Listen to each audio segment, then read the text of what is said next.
That brings us to the second decision you got to make. So once you decide what you want to do, you have to decide who you want to be. We are what we repeatedly do. All right? There's a quote that says, excellence then is not an act, but a habit. That's just a big funky way of saying, look, anybody can hit a half-court shot if I give you 100 shots. But not everybody could be Steph Curry. It takes a lot of practice and repetition, and you have to build the habits of greatness if you really want to achieve what you want to achieve. All right, it's habits. Has anybody ever heard of something called 10,000 hour rule? It takes 10,000 hours for you to become the master of something. All right, 10,000 hours. 24 hours in one day. You do the math. So think about it. If you only work on what you want to work on when you feel good, or sometimes, or when it's convenient, it's going to take you a long time to get to 10,000 hours, man. That's why you have to build habits, and you have to think about, who do I have to be to live the life that I want to live? You got to have role models, okay?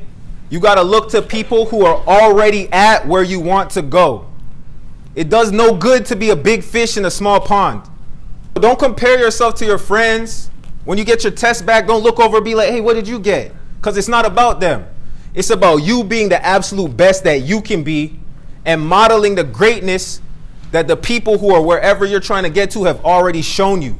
But you have to understand this main difference. There's a difference between being somebody and being like somebody. Right? You don't necessarily have to be a world champion. You don't have to be a Hall of Fame player. You don't have to be a millionaire. But you can be like them. The difference between people who want to do things and the people who actually do them is they don't identify with the end goal, they identify with the process. And one of the things that separated me from my friends is that I wasn't really concerned with what my mark was on the test. I wanted to see how much better I got from the last time. I wasn't concerned with how many reps I got when we worked out. I wanted to see if I could go all the way to failure and push myself. I was a relentless competitor. Relentless. It wasn't about how many reps we got. It was about who worked the hardest. Who was willing to go to the place where most people don't want to go. It's called hard work. Really hard. Like the kind of work that makes people quit. Think about it. If there's 1 million people who want to be pros, and there's only 32 teams in the NFL with 50 people on each team, I don't know about you, but 30 times 50, that's about 1,500. What's going to happen to the other 900,000 people? So it's a very small group of people who actually get to make it to this mountaintop. Now you can look at that one or two ways. Either you look at it and you say, my chances are so slim, what am I going to do? I don't even think that mountain is worth climbing. Or you could look at it and say, man, I know there's at least 900,000 people who aren't willing to go to the places I'm willing to go to. Because when I wake up in the morning, I'm going to work.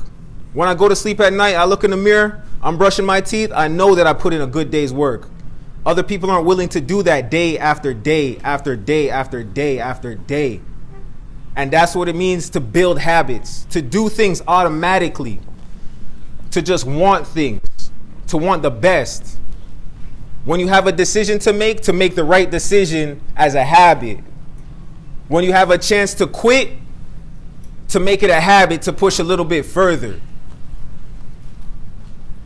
So ask yourself, who do you have to be to get what you want to have? That's the second decision you have to make.